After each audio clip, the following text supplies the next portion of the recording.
babalik ang iyong katawan sa lupa kung saan siya nanggaling. Eh paano ngayon bubuhayin muli yung katawang hindi na nag-e-exist pa? No, yun yung pwedeng katanungan eh. Kasi nung ang ating Panginoon sa Kristo, nung nabuhay na mahuli, after 3 days, bubupa yung katawan, alam mo. Paano yung mga kamag-anak natin kaya na namatay na wala na yung katawan na ano na? Nabulok na. Ito yung katanungan ng mga tao, no? Kay na-anticipate ni Apostol Pablo. Ayan. And aside from yung pagkabulok ng mga katawan, di ba? Marami rin cause of death ang tao. No? Paano yung maaaring matanong, paano yung mga nasagasaan? Yung kanilang pagkamatay ay ano, may bodily destruction, yung naputulan, or tulad yan, nasagasaan. No? Maaaring nagkalasog-lasog yung katawan, na aksidente sa building destruction, pagkasunog, yung mga injury sa parte ng katawan. So, dyan naman yung nakuryente. Tapos dito naman sa isa, yung alam niyo, yung mga nagtatrabaho during his duty, yung mga na-aksidente sa mga machinery, yung mga trabahong may risk, no?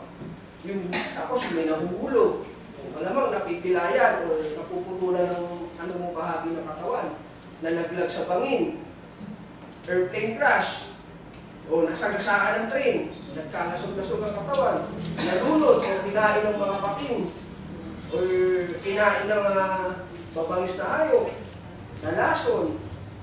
Ito pa naman ay binaril. No? Meron diyang sinaksak, stabbing, merong namatay because of explosion. No? Paano yung katawan nilang nagkalasog-lasog na, wala na? Yun yung katanungan eh, paano bubuhayin muli ng Diyos yun? Paano yung magiging itsura natin sa pagkabuhay na muli? Yun yung katanungan ng mga tao. No?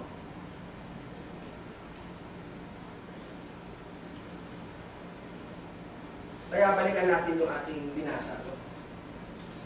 Sabi, how are the dead raised? With what kind of body will they come? Ang sabi ni Apostol Pablo, how foolish. Sabi niya, what you saw does not come to light unless it dies. When you saw, you do not plant the body that will be, but just as he.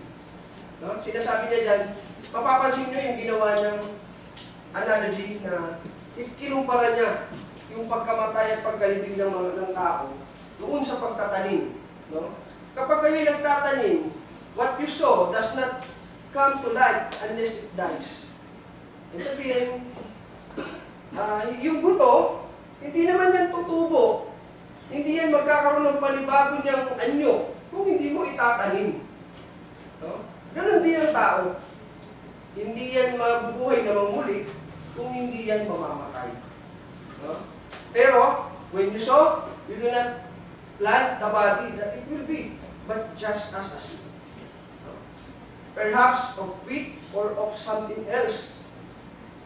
No, katulad ng ating katawan, ang inililibing lang naman, ang namamatay lang naman sa atin, yung itong may kasiraang katawan, yung mayroong yung mortal na katawan natin, yung may kasiraan, yung kakasakit, yung hihina. Pero, pag ito'y namatay, ang sabi dyan, but God gives it a body as He has determined. And to each kind of seed, He gives its own body. Nakalagay dyan, no? God gives it a body as He has determined. Diyos na ang bahala mag-determine kung ano man ang magiging katawan natin sa pagkabuhay na mamuli. Huwag na natin problemahin pa kung ano man ang magiging itsura mo, anong composition na ng katawan mo pagdating ng pagkabuhay mo mamuli. Sapagkat Diyos na ang mag-determine. Diyos na ang pipili kung anong katawan ang pipili sa'yo.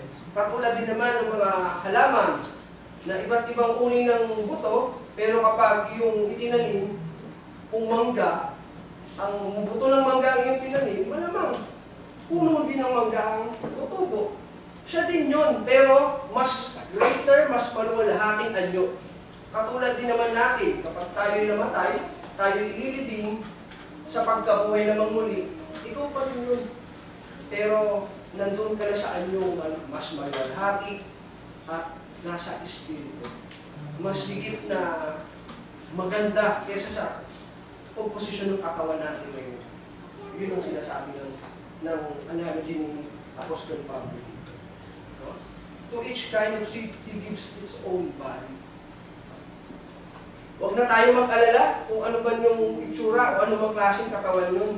Diyos na ang nakakaalam nun dahil alam natin na ang Diyos ay napakatalinong arkitekto. Hindi siya nauubusan ng disenyo. Pansinin nyo nga lang po, ano? So, mamaya basahin natin itong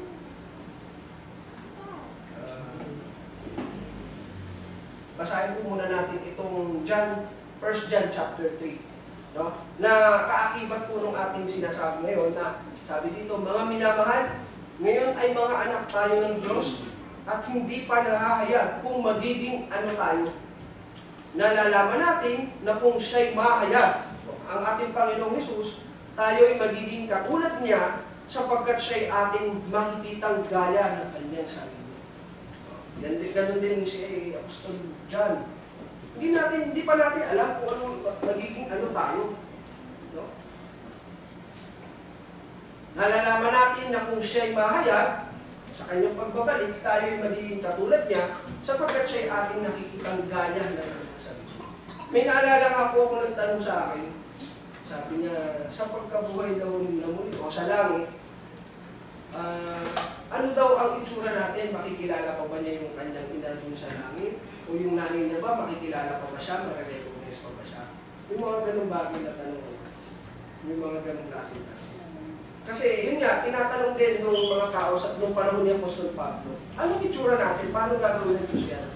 So, sabi dito sa verse 39 to 41, para po sa pagpapalawi, not all flesh is the same. No? Mamaya, sabihin natin, bakit sinasabi niya Apostol Pablo ang bagay na to? Not all the flesh is the same.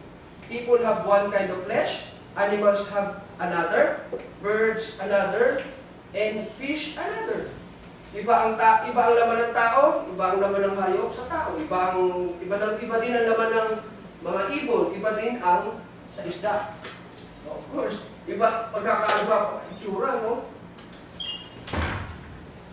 Miski sa lasa ng mga pagkain ito, iba rin.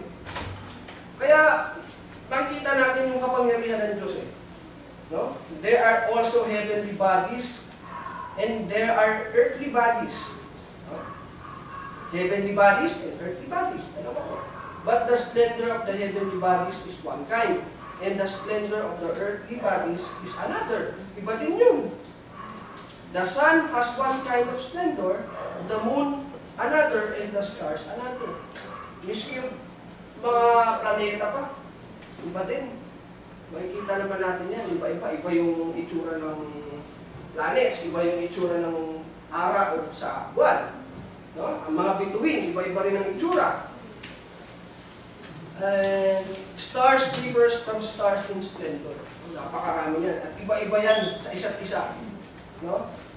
Sinasabi ito ni Apostol Pablo para ipakita na tignan nyo naman. Tignan nyo nga ang mga sarili. Kahit kaya tayo, tignan natin ang mga sarili natin. Ang dami-dami natin. Ilang bilyong tao ba tayo sa mundo? Pero hindi tayo magkakamukha. No? Paano nagawa ng Diyos yun? Tapos mag-aalala ka pa kung ano magiging itsura natin. Huwag na!